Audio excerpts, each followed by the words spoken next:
Anaya had always been the kind of woman who followed rules. She married young, at 24, to Ritesh, a well-settled man from a respectable family. From the outside, her life looked like a picture-perfect painting, a spacious apartment, elegant clothes, and weekend parties with her husband's friends. But inside, the canvas of her heart was still blank.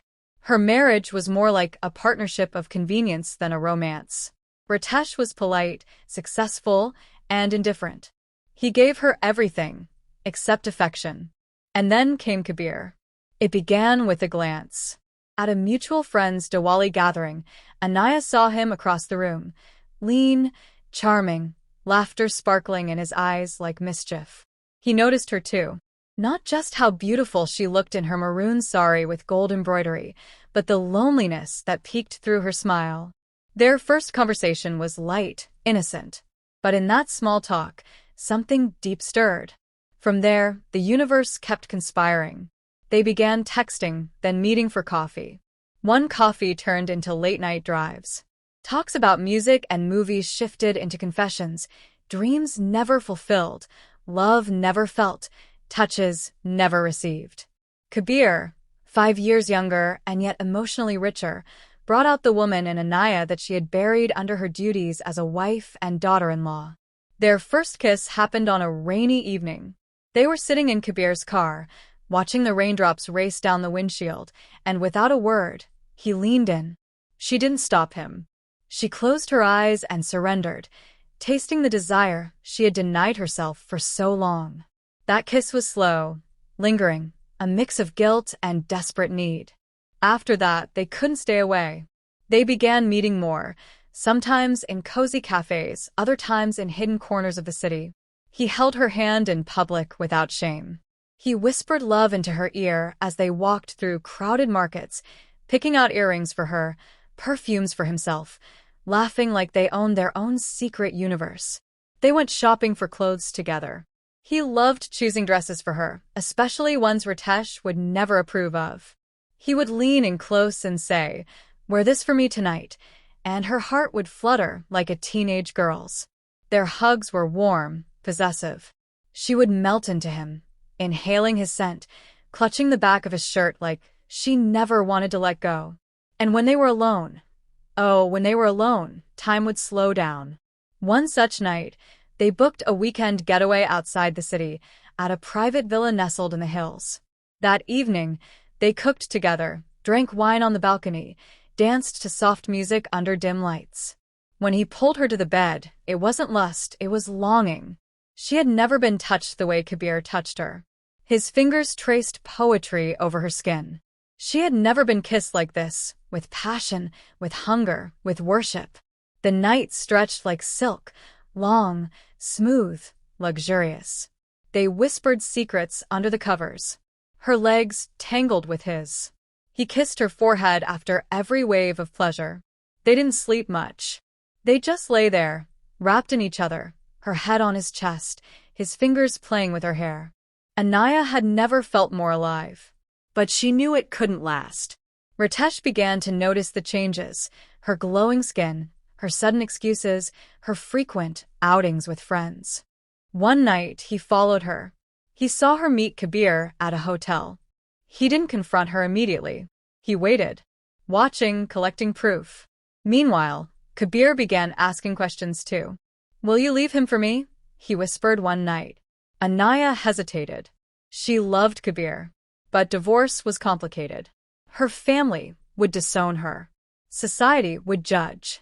And somewhere deep inside, she feared the unknown. Then came the night that changed everything. She went to meet Kabir. It was supposed to be a regular date, dinner, and a long drive. But when she reached the apartment he had rented for their secret meetings, the door was open. The lights were dim. And inside, she found Ritesh, sitting on the couch, Kabir tied to a chair, blood on his lip. She gasped. "What are you doing?" Ritesh stood up, calm, deadly. "I knew it. I knew you were cheating. But I wanted to see who was worth destroying my marriage."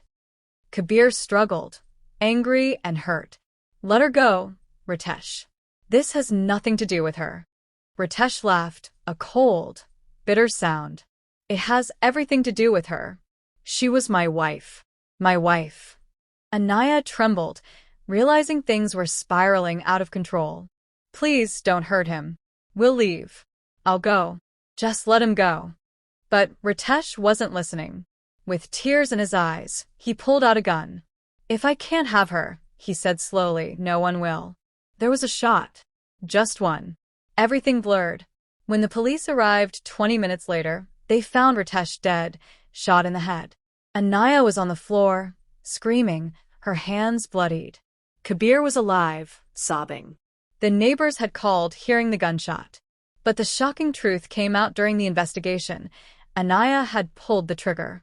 She had killed Ritesh. It was ruled as self-defense. Kabir testified. Surveillance footage helped. But the truth was known only to two hearts that night. Anaya had chosen love. But it came with a price. Though she was free now legally and emotionally, something inside her had changed. Kabir held her tighter than ever in the nights that followed, but sometimes he could feel her shaking. Love had given her wings, but to fly, she had to walk through fire. 6 months had passed since that harrowing night. The newspapers had stopped printing her name. The court had ruled in her favor. Self-defense, they said. A victim's reaction to a violent husband. But no one really knew. Not the public. Not her family. Not even Kabir knew the full truth. She had pulled the trigger, yes.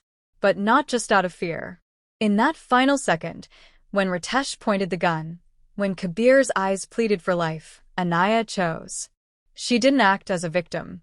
She acted as a woman protecting the only man who ever loved her. The media moved on. But scars don't fade with headlines. After the trial, Anaya moved in with Kabir. They found a flat on the outskirts of the city, a quiet, leafy neighborhood. Kabir worked from home. Anaya took a sabbatical.